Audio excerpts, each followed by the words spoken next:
Welcome sa munting YouTube channel natin guys. Please support my videos. Like, comment and subscribe lang po mga idolo. Maraming salamat po. Story Present, Myriad World Inventory Box. Kabanata 1441. Dahil sa pag-aalalang ito, si Huang Feng ay nagkaroon din ng kahinaan. Masasabing ito lang ang kahinaan niya sa ngayon. Hindi siya natatakot sa iba na gumawa ng move sa kanya. Kahit na ang mga tao sa pambansang antas ang gumawa ng hakbang sa kanya, hindi siya natatakot. Nagtitiwala siya na kakayanin niya ito, at magiging maayos siya. Gayunpaman, hindi magawa ng mga tao sa paligid niya. Bagamat nakipagpalitan na siya ng mga lihim ng martial arts para sa ilang mga tao noon at hinayaan silang magsanay, ang pangunahing layunin ng kanilang pagsasanay ay upang mapanatili ang kalusugan at mapanatili ang kanilang hitsura. Hindi nila kailanman naisip na gamitin ito sa isang tunay na labanan, at wala silang karanasan sa lugar na ito. Kaya naman, kung talagang may gumawa sa kanila, hindi sila makakatakas. Dahil dito, si Huang Feng ay nagkaroon ng maraming pag-aalinlangan sa kanyang puso. Hindi ko maintindihan ang sinasabi ng pinuno. Napangiti si Huang Feng at sinabi, "Alam mo sa puso mo, pero hindi mahalaga kung hindi mo aminin." Sabi ng pinuno, dahil nandito kami para kausapin ka ngayon, ibig sabihin nagbago na ang isip namin at hindi na kami gagawa ng anumang labis na hakbang laban sa iyo. Alam mo ba kung bakit? Hindi ko alam. Umiling si Huang Feng at sinabi, "Dahil sa ginawa mo," sabi ng isa pang pinuno, "ang iyong mga aksyon ay nagpapakita na ikaw ay makabayan. Bagamat hindi ko alam kung paano mo nakuha ang mga kakayahan at advanced na teknolohiya, basta't ikaw ay makabayan at mag-isip para sa bansang ito, hindi namin iisipin ang iyong mga sekreto at hindi ka pipilitin na sabihin sa amin." Sa katunayan, gaya ng naisip ni Huang Feng, paanong ang mga pinunong nasa harapan niya ay madaling malinlang. Maging sina Secretary Tan at Secretary Qiu ng Qing Province ay may pagdududa tungkol kay Huang Feng sa kanilang mga puso. Kaya lang wala silang sinabi kanina dahil naiintindihan nila ang ugali ni Huang Feng. Hanggat siya ay matuwid at walang ginagawang ilegal, wala silang pakialam sa mga detalyeng iyon. Ganun din ang mga pinunong nasa harapan niya. Ito ay dahil lamang sa mga nakaraang aksyon ni Huang Feng, kabilang ang kanyang pagsali sa National Security Agency, ang kanyang karapat-dapat na serbisyo sa Afrika, at ang kanyang pagganap sa eroplano noon, iyon ay napakalinaw. Bukod dito, ang ilan sa mga negosyo ni Huang Feng ay hindi lamang walang anumang ilegal na pag-uugali, ngunit nagdala din ng maraming benepisyo sa bansa at nadagdagan ang trabaho. Bukod dito, ang mga teknolohiyang iyon ay napaka-advance at lubhang kapaki-pakinabang sa bansa. Mula sa pananaw ng bansa, ang mga pinunong ito ay tiyak na umaasa na kontrolin ang mga teknolohiyang iyon sa kanilang sariling mga kamay. Gayunpaman, malinaw na dapat ay pinagkadalubhasaan ni Huang Feng ang higit pa riyan. Kung nilabanan nila si Huang Feng hanggang sa kamatayan, kung hindi payag si Huang Feng na sabihin sa kanila ang iba pang mga teknolohiya at babawiin ang kasalukuyang mga pamumuhunan, ito ay ang kanilang pagkawala at pagkawala ng bansa. Sa makatuwid, pagkatapos timbangin ang mga kalamangan at kahinaan, ang mga pinuno ay hindi gumawa ng hakbang laban kay Huang Feng. Ito ay hindi katumbas ng halaga, at ito ay masyadong mapanganib. At gaya ng sabi nila, mabuting tao pa rin si Huang Feng, at siya ay mapagkakatiwalaan. Matapos makinig sa mga salita ng mga pinuno, gumaan ang loob ni Huang Feng. Sa kabutihang palad, ang mga taong ito ay hindi talaga gumawa ng isang hakbang laban sa kanya. Gayunpaman, ang kanilang mga salita ay ginawa ring mapagbantay kay Huang Feng. Iyon ay, ang mga taong ito ay hindi ganoon kadaling lokohin. Walang naging tanga. Bukod dito, ang mga taong ito sa harap niya ay hindi gagawa ng hakbang laban sa kanya. Mahirap igarantya na ang mga pinuno sa hinaharap ay hindi gagawa ng hakbang laban sa kanya. Sa makatuwid, kailangan niyang maging ganap na handa bago may gumawa ng hakbang laban sa kanya. Ang isa ay upang patuloy na palawakin ang kanyang saklaw ng impluwensya, at ang isa ay upang malutas ang problema ng kaligtasan ng mga tao sa paligid niya. Kapag may nangyaring aksidente, masisiguro niya ang kanilang kaligtasan sa unang pagkakataon. Huang Feng, pumunta kami para makipag-usap sa iyo ngayon, hindi para takutin ka, o pilitin ka na gumawa ng anuman. Gusto lang naming sabihin sa iyo na may alam kaming ilang bagay. Umaasa kami na maaari mong patuloy na mag-isip para sa bansang ito sa hinaharap at gamitin ang mga bagay na nakuha mo upang makinabang ang bansang ito, patuloy ng pinuno. That's for sure. Kahit hindi mo sabihin, I have always do so, sabi ni Huang Feng.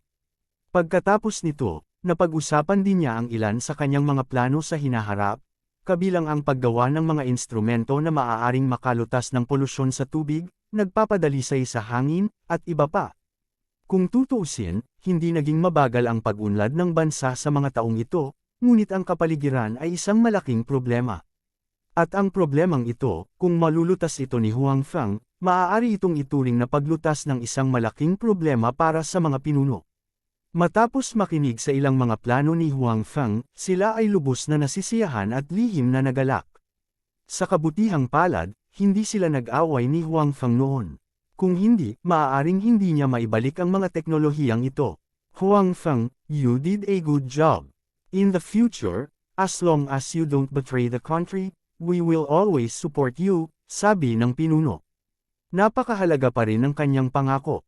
Hanggat hindi niya ipinagkanulo ang bansa, nangangahulugan ito na kung gumawa si Huang Feng ng iba pang mga krimen, hindi sila magkakaroon ng problema sa kanya. Ipinakita rin ito kung gaano kahalaga ang pangakong ito. Ang dahilan kung bakit ibinigay ng mga pinuno ang pangakong ito kay Huang Feng ay umaasa silang maalis ang kalungkutan sa kanyang puso mula sa pagsisiyasat at hayaan siyang umunlad sa bansa ng may kapayapaan ng isip. Si Huang Feng, syempre, ay lubos na nasisiyahan sa pangakong ito. Hindi kalabisan na sabihin na hanggat payag siya, ang bansa ang kanyang suportahan. Kung hindi siya umunlad ng maayos, mas mabuting magpakamatay. Pagkatapos mag-chat ng ilang sandali, nagpaalam si Huang Feng at umalis. Gayunpaman, ang ilang malalaking shot ay hindi kaagad umalis. Obviously, may pag-uusapan pa sila. Sa oras na ito, maging si Elder Li, na nagsagawa ng inspection noon, ay lumapit. Mukhang tama ang hula natin kanina. Ang Huang Feng na ito ay talagang nagtataglay ng ilang uri ng sikreto. Pagkaalis ni Huang Feng, malayang nakapagsalita ang mga tao.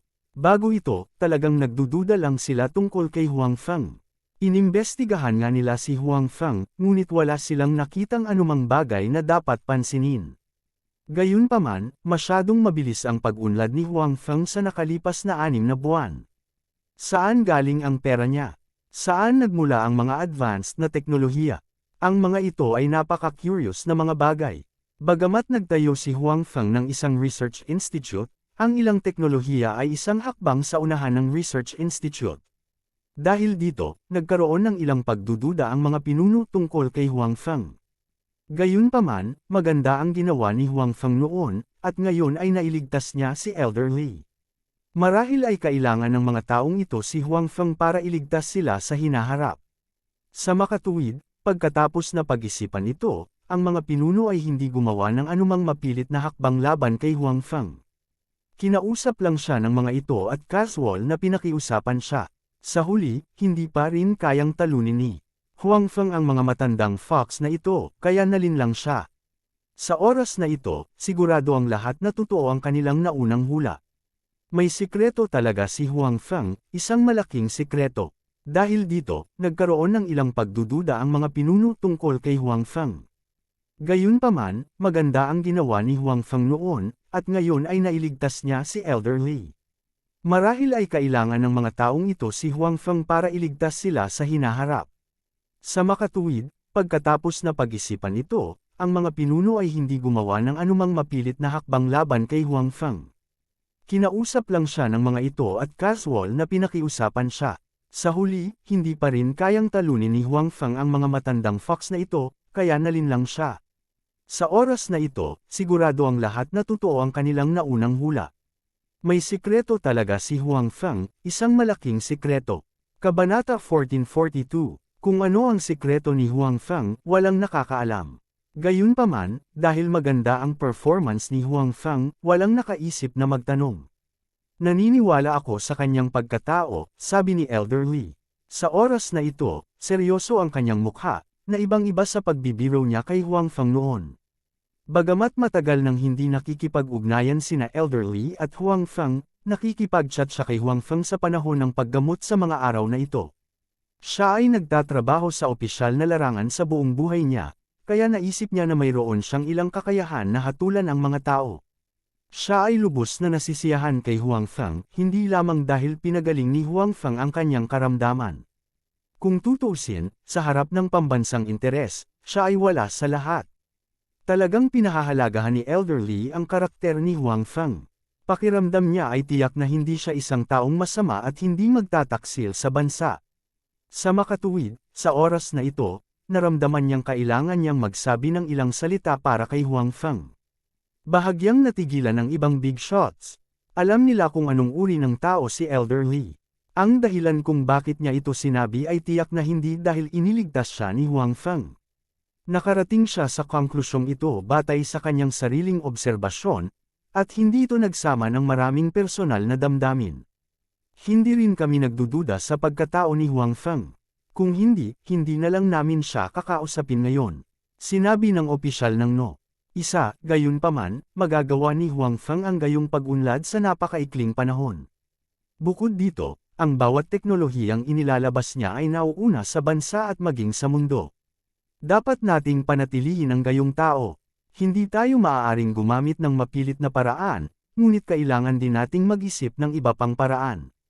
Ayon sa investigasyon ni Huang Feng, alam din ng malalaking shot na ito kung anong uri ng tao si Huang Feng. Kung talagang itinulak siya ng mga ito, hindi ito makakabuti sa sinuman. Sa kabaligtaran, kung naging mabuti ka sa kanya, doble ang bait niya sa iyo. Ito ang dahilan kung bakit ang mga malalaking pagbaril na ito ay hindi talaga gumawa ng mga mapilit na hakbang. Tama, bagamat walang intensyon si Huang Feng na umalis ng bansa ngayon, kailangan nating mag-ingat, sabi ng isa pang malaking pagbaril. Sabi ko, hindi ba kayo masyadong nag-iingat? Si Lil Wang ay naglabas ng ilang magagandang diskarte at napaunlad ang mga ito ng maayos, ngunit sa aming pananaw, hindi naman siya masama. Marami na kaming nakitang mga batang talento na tulad niya dati. Sabi ni Matandang Li, ayaw niyang maging masyadong maingat ang kanyang mga kasamahan kay Huang Feng. Pakiramdam niya ay hindi na kailangan. Kuya Li, nasa bahay ka na, kaya hindi mo alam. Isang malaking pagbaril ang nagsabi, ayon sa aming pagsisiyasat kay Huang Feng, ang kanyang pagtaas ay masyadong mabilis, masyadong biglaan. Ang kanyang pamilya ay mula sa kanayunan, walang duda tungkol dito. Kung walang background at walang graduating mula sa isang sikat na paaralan, paano siya makakakuha ng napakaraming advanced na teknolohiya at malaking halaga ng pondo ng biglaan? Medyo narinig ko na siya. Hindi ba ito ay isang disenteng kagamitan sa paggamot ng dumi sa alkantarilya at isang recipe ng paggawa ng serbesa? Parang walang mali, hindi ka ba masyadong nag-iingat? Sabi ni Elder Li, higit pa riyan. Umiling ang number 1 na opisyal at sinabing, kung itong dalawa lang, sa tingin mo ay may pakialam kami. Hindi man natin alam kung gaano siya kalakas ngayon, sa tansya namin ay pwede na siyang mailagay sa top 5 sa bansa, at kalahating taon na lang. Bilang karagdagan, nagtayo din siya ng isang kumpanya ng entertainment at nagsulat ng mga kanta para sa kanyang mga artista, kanyang mga kababaihan, at bawat kanta ay isang klasiko. Dapat mong malaman na hindi pa niya ipinakita ang kakayahang ito bago. Bukod pa riyan, nagpunta rin siya sa mga suburb ng Qing Province at sa mga nakapaligid na lungsod upang makipagkontrata ng lupa. Naglabas siya ng mga buto ng gulay na hindi pa namin nakita. Ang mga gulay na ito ay lumalaki ng napakabilis at napakasarap ng lasa. Ang susi ay ang mga gulay na ito ay hindi kailanman lumitaw bago. Panipi, hindi lang iyon. Nagtayo rin siya ng pabrika ng parmasyutiko, bumili ng ospital, at kumuha ng ilang mga recipe na hindi pa namin nakikita noon para mag-apply para sa mga patent. Napakaganda ng mga epekto ng mga recipe na ito, mas mahusay kaysa sa iba pang katulad na mga produkto. Siyempre, ang pinakanakagulat na bagay ay ang kanyang pinakabagong kumpanya ng kotse, sabi ng isa pang malaking shot. Anong problema sa kumpanya ng sasakyan niya? Narinig ko na kasi simula pa lang, sabi ni Elder Li. Kakasimula pa lang pero ang unang sasakyan ay lumabas na sa production line. Sumailalim na ito sa internal testing. Hulaan mo kung ano ang resulta. Sinabi ng opisyal ng no. Paano na? Napakahusay. Sabi ni Elder Li. Hindi masyadong magaling, napakagaling. Sinabi ng opisyal ng no. Pagkasabi niya nito ay bahagya siyang natuwa.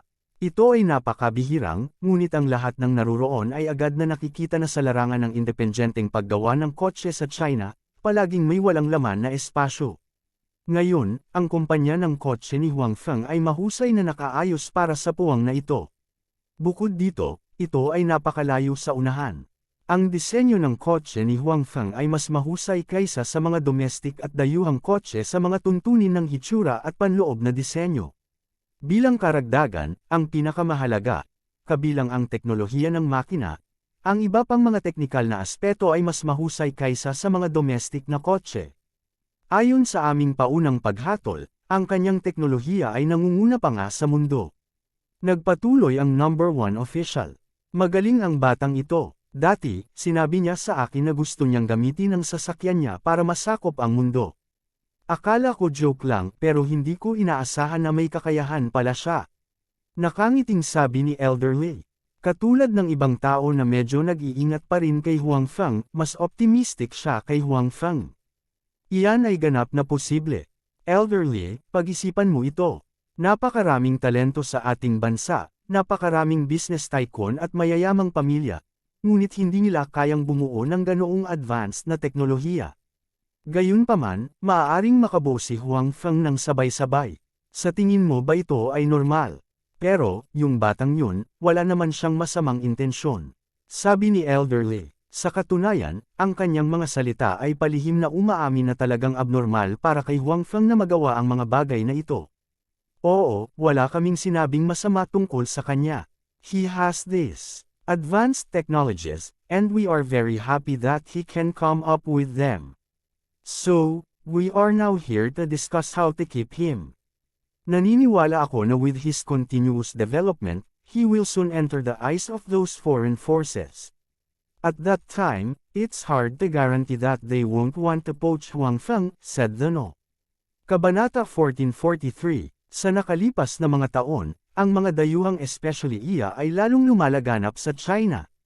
Maaaring hindi ito nararamdaman ng mga ordinaryong tao, ngunit alam ito ng mga pinuno.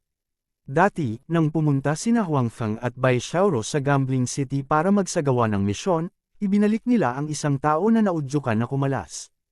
At may iba pang mga tao na ganito. Siyempre, ang China ay gumagamit ng parehong paraan sa ibang bansa. Sa madaling salita, alam ng lahat kung ano ang kanilang ginagawa. Sa makatuwid, hindi imposible para sa unang pinuno na mag-alala na si Huangfeng ay naudyukan na kumalas. Kung gayon ano ang dapat nating gawin? Sabi ng isa pang pinuno. Kumusta ang investigasyon ng pamilya Zhou? Biglang tanong ng unang pinuno. Malinaw ang investigasyon. Ang young master ng pamilya Zhou na naaresto ay maraming ginawang masama sa nakalipas na 2 taon. Hindi ito ang unang pagkakataon na pumatay siya ng tao gamit ang sasakyan.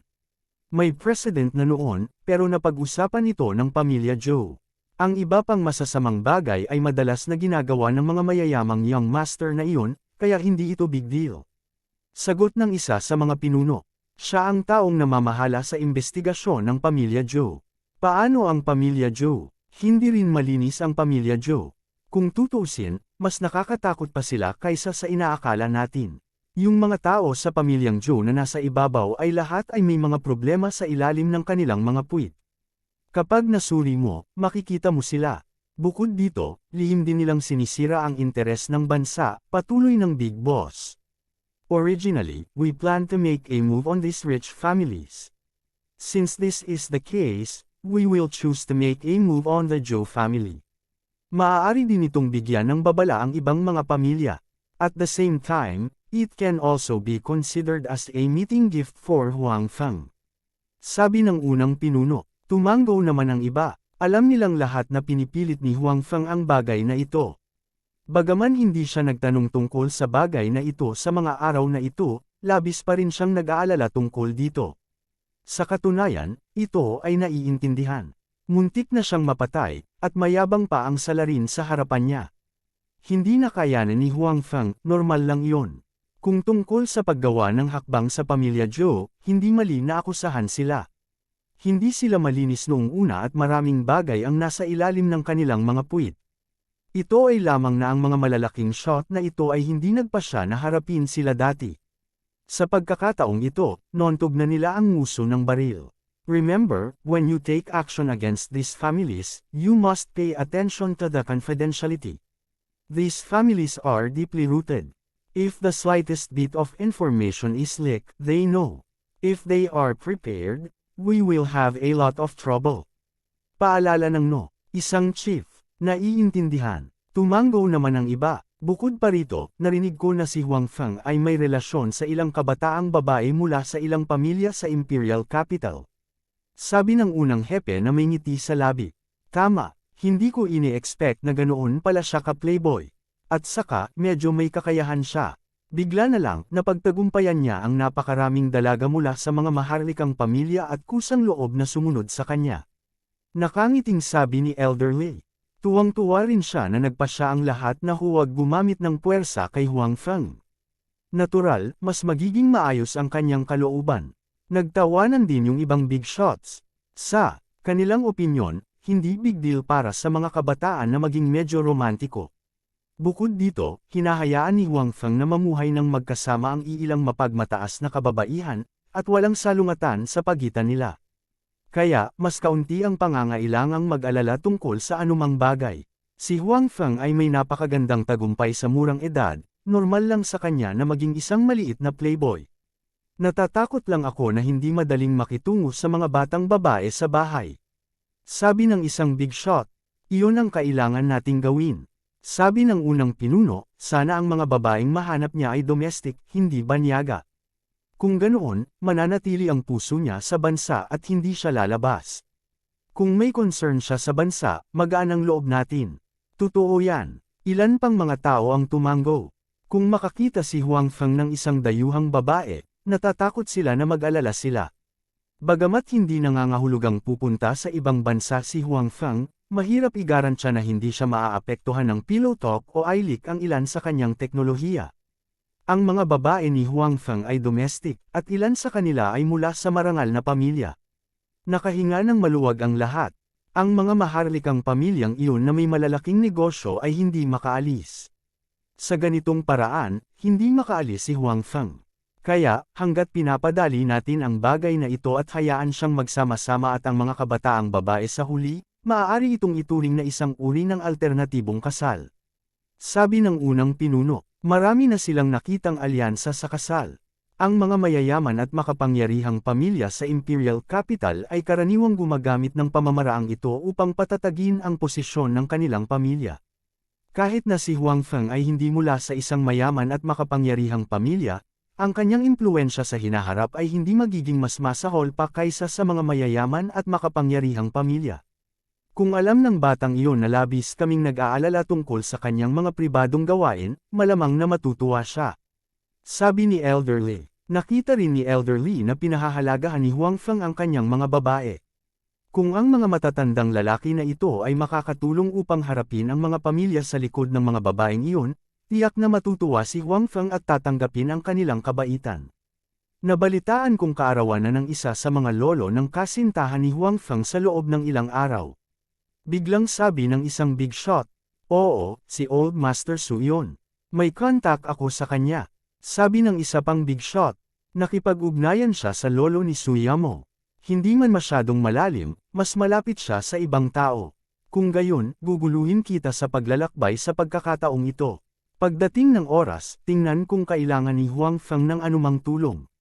Kung hindi niya kailangan, pagkatapos ay kalimutan ito. Kung gagawin niya, pagkatapos ay maaari mong piliin kung tutulong o hindi ayon sa sitwasyon, sabi ng unang hepe. Alam nilang lahat na ang mayaman at makapangyarihang mga pamilyang iyon ay nagbigay ng malaking kahalagahan sa kanilang pinagmulan. Sa makatuwid, natatakot sila na ang mga taong iyon ay magpapahirap kay Huang Feng. Sa makatuwid, kung may pupunta, maaari silang magbigay ng tulong kay Huang Feng kung kinakailangan. Oo naman, sabi ng malaking shot. Bagamat hindi siya inimbitahan ni Old Master Su, hindi magiging problema sa kanya ang pagpunta. Ang mga tao sa silid na ito ay ilan sa mga pinakamakapangyarihang tao sa bansa. Ang pamilyang Su ay may ilang impluwensya sa kabisera, ngunit hindi ito sa lawak na maaari nilang maging kaibigan ng mga taong ito. Sa makatuwid, natural na hindi iimbitahan ni Old Master Su ang mga taong ito sa kanyang kaarawan. Hindi naman sa ayaw nila, pero naisip nila na walang pupunta kahit imbitado sila. Matapos magkaroon ng conclusion sa kaso ni Huang Feng, ang ilang malalaking putok ay kumilos ng mabilis at nagsimulang harapin ito. Sa ganitong paraan, ang unang nagdusa ay ang pamilya Zhou. Ang mga nakaraan ng Young Master ng pamilya Zhou ay nabunot din. Nakulong din ang ina ni Young Master Zhou. Para naman sa iba pang miyembro ng pamilya Zhou, sa loob lamang ng ilang araw, tinanggal din sila sa kanilang mga posisyon. Siyempre, hindi ito ang gusto nila. Ngunit napilitan silang gawin ito. Baka harapin pa nila ang posibilidad na makulong. Sa loob lamang ng ilang araw, ang napakalaking Zhou clan ay itinapon ng bagyo at nasa bingit ng pagbagsak. Kabanata 1444, yung bakla, yung bastard, panipi, inihampas ni Old Master Zhou ang kanyang tungkod sa lupa sa kanyang sariling tirahan. Pulang-pula at mabangis ang mukha niya. Hindi na siya kasing easygoing gaya ng dati. Lahat na dahil sa magaling mong anak. Sinira niya ang pamilya natin Zhou.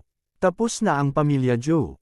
Lumingon si Old Master Zhou at pinandilatan ang kanyang anak, na ama ni Young Master Zhou. Mukhang gusto niyang paghiwalayin ang ama ni Young Master Zhou. Sa oras na ito, puno ng gulat at panghihinayang ang mukha ng ama ni Young Master Zhou. Kung hindi niya pinagbigyan noon ang kanyang anak, hindi sana siya nagdulot ng gulo kung saan-saan. Dati, hindi niya masyadong iniisip, pero this time, natama na talaga siya ng bakal. Ang resulta ay ang buong pamilya Zhou ay nabugbog ng husto at duguan, at mukhang malapit na silang maghiwa-hiwalay. Dad, ano ang dapat nating gawin ngayon? Ano ang dapat nating gawin? Nasa kulungan sina kuya at pangalawang kuya. Kailangan nating mag-isip ng paraan para mapaalis sila, sabi ng tatay ni Young Master Zhou sa gulat. Sampal. Sinampal ni Old Master Zhou ang kanyang nag-iisang anak na lalaki na nasa labas pa rin. Nagkaroon siya ng 3 anak na lalaki at 2 anak na babae. Sa huli, maliban sa ama ni Young Master Zhou, ang 2 pang anak na lalaki at 2 anak na babae ay kinuha. Paanong hindi siya magagalit? Ano ang dapat nating gawin? Ano ang dapat nating gawin? Sino ang dapat kong itanong? Ang lahat ng ito ay dahil sa iyong mabuting anak. Ang aming pamilya Zhou ay masisira sa kanya, galit na sabi ni Old Master Zhou. Maghanap ka, Dad. Marami kang kilala at lahat sila ay makapangyarihang tao. Dapat humingi ka ng tulong sa kanila. Walang pakialam ang ama ni Young Master Zhou sa sakit sa kanyang mukha. Nasa panganib ang pamilya Zhou ngayon. Bagamat hindi pa siya nakakapasok sa bahay, nararamdaman niya na anumang oras ay darating ang panganib. Hindi naman sa hindi niya naisip na umalis kaagad sa kabisera, pero pakiramdam niya ay laging may nagbabantay sa kanya kaya hindi siya makaalis. Kaya naman, lubos siyang umaasa na malulutas ng kanyang ama ang kasalukuyang sitwasyon. Maghanap ng tao, yung mga lalaki, hindi man lang sumasagot sa mga tawag ko ngayon. Sa tingin mo ba tutulungan nila tayo? Sabi ni Old Master Zhou. Wala siyang magandang impresyon sa mga taong hindi tumulong. Pinagalitan niya ang mga ito sa kanyang puso dahil sa pagiging short-sighted. Sa pagkakataong ito, ang pamilyang Zhou ay pinuntirya ng mga nakatataas. Kung hindi sila tumulong, sa susunod na pagkakataon na nila, sa kasamaang palad, hindi naiintindihan ng mga taong iyon ang puntong ito. Then what should we do? Dad, ayokong makulong, sabi ng ama ni Young Master Zhou na may luhang umaagos sa kanyang mukha. Karaniwan, isa siya sa mga nangungunang tao sa Imperial Capital. Gayunpaman, sa pagharap sa posibilidad na mabilanggo anumang oras, siya ay bumagsak. Wala siyang pinagkaiba sa isang ordinaryong tao. Sa katunayan, mas masahol pa siya sa isang ordinaryong tao. Dahil sanay na siya sa magandang buhay, pakiramdam niya ay masisira. Na siya sa isiping mamuhay ng madilim at mapanglo. Ang matandang Zhou ay labis ding nababalisa. Siyempre, ayaw niyang mahuli ang kanyang anak. Ngayon, 2 sa kanyang mga anak ang nahuli na. Gusto niyang iligtas ang huli, ngunit malinaw na nagpasya ang mga nakatataas na lumipat sa pamilya Zhou. Mabilis at walang awa silang kumilos. Bago ito, wala man lang balita. Nahuli sila nito. Gusto nilang mag-isip ng solusyon, ngunit walang oras. Buntong hininga, halatang importanteng tao si Huang Feng sa bagay na ito. Kung nagawa mong kumbansihin siya na huwag ituloy ang bagay na ito, hindi na natin kailangang harapin ang lahat ng mga kaguluhang ito sa susunod. Napabuntong hininga si Old Master Joe. Bagamat gusto ng mga nakatataas na gumawa ng hakbang sa mga marangal na pamilya, hindi sila nagpasya. Higit pa rito, kahit na gusto nilang gumawa ng hakbang sa mga marangal na pamilya, hindi dapat ito ang turn ng pamilya Joe. Sa Imperial Capital, may mga pamilyang mas malaki kaysa sa pamilyang Joe, at mayroon ding mga pamilyang mas sobra-sobra kaysa sa pamilyang Joe. Sa makatuwid, gaano man niya ito naisip, hindi dapat ito ang turn ng pamilya Joe. At malinaw naman, na si Huang Feng ay may mahalagang papel sa bagay na ito. Bagamat hindi niya alam kung anong relasyon mayroon si Huang Feng sa mga nakatataas, nakikita niya na ang pagkakakilanlan ni Huang Feng ay hindi karaniwan nang siya ay direktang kinuha ng mga internal na gwardya. Bukod dito, paulit-ulit na iginiit ni Huang Feng na ituloy ang insidenteng iyon. Sa makatuwid, ang pamilya Zhou ay nakatagpo ng ganitong sitwasyon. Gayunpaman, walang silbi na isipin ito ngayon. Nakagawa na ng hakbang ang mga nakatataas. Bukod dito, ang Huang Feng na iyon ay malinaw na hindi papayag na pabayaan ang bagay na ito. Tapos na talaga ang pamilya nila Zhou. Habang nag-iisip ng countermeasure ang mag-ama ng pamilya Zhou, biglang itinulak ang pinto ng kanilang tirahan. Kasunod nito, isang grupo ng mga tao ang pumasok. Nang makita ng mag-ama ng pamilya Zhou ang grupong ito ng mga tao, nagbago ang kanilang mga ekspresyon. Direktang nahimite ang ama ni Young Master Zhou. Ang mga taong ito ay hindi nagbago ng kanilang saloobin dahil sa pagkahimatay ng ama ni Young Master Zhou. Binati nila si Old Man Zhou at direktang kinuha ang ama ni Young Master Zhou. Nang makitang kinuha ang kanyang huling anak, naramdaman na lamang ni Old Man Zhou na umiikot ang mundo. Bahagyang umindayog ang kanyang katawan. Kung hindi dahil sa table sa tabi niya, baka diretsyong bumagsak siya sa lupa. Tapos na talaga ang pamilya natin Zhou. Bulong ni matandang Zhou sa sarili. May mga luha na sa mukha niya. Hindi niya inaasahan na makakatagpo siya ng ganoong bagay sa kanyang pagtanda. Ito ay magiging imposible para sa kanya na mabuhay ng payapa sa natitirang bahagi ng kanyang buhay. Let me out, let me out. Kayong mga bastos, kilala niyo ba kung sino ako? Paglabas ko, babalatan kita ng buhay. Sa oras na ito, hindi alam ni Young Master Zhou ang malaking pagbabago sa kanyang pamilya. Matapos siyang arestuhin, nawalan siya ng kontak sa kanyang pamilya. Hindi siya pinayagan ng mga tao dito na makipag-ugnayan sa kanyang pamilya. Hindi nila pinahintulutang bisitahin siya ng mga tagalabas. Sa makatuwid, naisip pa rin niya na siya ang Young Master ng pamilya Zhou, isang sikat na Young Master sa kabisera. Bakit ba ang ingay-ingay mo? Damn it, you don't give people peace at all. Ang ingay mo simula nang pumasok ka. Gusto mo na bang mamatay? May ibang tao sa kwarto ni Young Master Zhou. Hindi naging mapayapa si Young Master Zhou mula nang siya ay pumasok. Sa simula, ang mga tao sa silid ay natatakot na siya ay talagang isang Young Master at hindi nang ahas na saktan siya. Gayunpaman, matapos makita na siya ay nakakulong ng ilang araw at hindi pa rin lumalabas, at walang bumisita sa kanya, hindi sila naniniwala na siya ay isang Young Master sa kabisera. You dare to talk to me like that? Tiningnan ni Young Master Zhou ang taong iyon na may mukha ng hindi makapaniwala at sinabi, gusto mo na bang mamatay? Paglabas ko, tingnan mo kung hindi kita papatayin.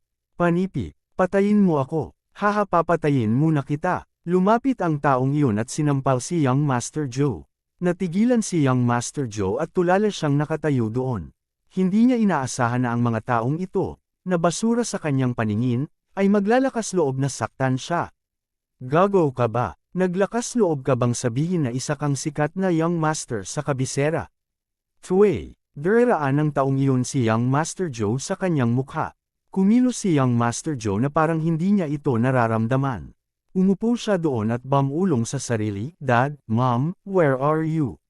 Bilasan mo at ilabas mo ako.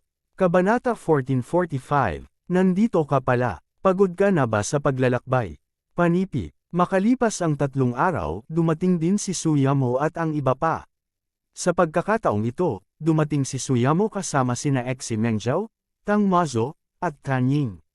Sumakay silang 4 sa eroplano, at dumiretso si Huang Feng sa airport para hintayin sila. Hindi masama, nakangiting sabi ni Suyamo. Pagkatapos, tumingin siya sa paligid at emosyonal na sinabi, "We're finally back."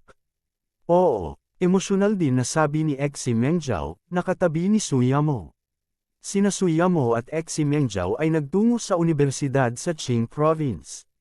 Pagkatapos ng universidad, bihira silang bumalik sa kabisera. Isang beses lang sila bumalik noong bagong taon. Pagkatapos ng graduation, hindi na sila bumalik kahit isang beses. Nagsimula silang dalawa ng negosyo sa Qing Province. Alam din nila na ang oras ay mahalaga, at hindi nila nais na mag-aksaya ng kanilang oras at lakas sa mga gusot sa ibang mga tao sa pamilya. Kaya naman, matagal na silang hindi nakabalik sa Kapitolyo kaya medyo naging emosyonal. Si Tang Mazo at Tan Ying, sa kabilang banda, ay hindi magkapareho ng damdamin. Wala pang kalahating taon si Tang Mazo sa Qing Province. Dati, siya ay nasa Dido, habang si Tan Ying ay nananatili sa bahay sa Dido. Kung hindi siya pumunta para makipagkita kay Secretary Tan, baka nanatili siya sa Dido sa lahat ng oras at hindi niya makikita si Huang Feng. "Let's go. Gusto mo bang umuwi muna o may iba ka pang arrangement?" Tanong ni Huang Feng. "Mas mabuting umuwi muna ako. Matagal na akong hindi nakabalik. Hahanapin kita bukas," sabi ni Exi Mengjiao. "Uuwi ako at titingnan din," sabi ni Tang Mazo. Si Tan Ying, na nasa kabilang panig, ay ganoon din ang iniisip. Kung tutuusin, nakapagdesisyon na silang tatlo noon pa. Dumating si Huang Feng sa kabisera sa pagkakataong ito para dumalo sa birthday party ng lolo ni Suyamo, kaya tiyak na sasamahan ni Huang Feng si Suyamo pauwi. Sa mga oras na ito, hindi na sumunod ang tatlo sa kanilang dalawa. Isa pa, gusto nga nilang umuwi muna. Not to mention na matagal nang hindi umuwi si Exi Mengjiao, kahit sina Tang Mazo at Tan Ying ay gustong umuwi muna. Dati, pumunta lang si Tang Mazo sa Qing Province para maglaro. Ito rin ay isang biglaang desisyon na manatili sa Qing Province. Sa pagkakataong ito, sa kanyang pag-uwi, tiyak na kailangan niyang makipag-usap sa kanyang pamilya. Para naman kay Tan Ying, hindi pa siya umuwi mula nang gumaling siya. Dati, ilang tawag lang siya sa telepono. Nang malaman ng kanyang pamilya na nakabalik na siya sa pagkakataong ito, siguradong gusto na siya nitong umuwi. Sige, tumango si Huang Feng, sang-ayon sa kanilang desisyon. Pagkatapos noon, naghiwalay na sila. Si Huang Feng ay walang sariling sasakyan sa kabisera, kaya sumakay sila ni Suyamo ng taxi papunta sa bahay ni Su Yamo. Yung tatlo naman, sumakay din sila ng sarili nilang taxi at umalis. "Paano na? Handa ka na ba? Ang pamilya ko ay hindi ganoon kadaling pakitunguhan."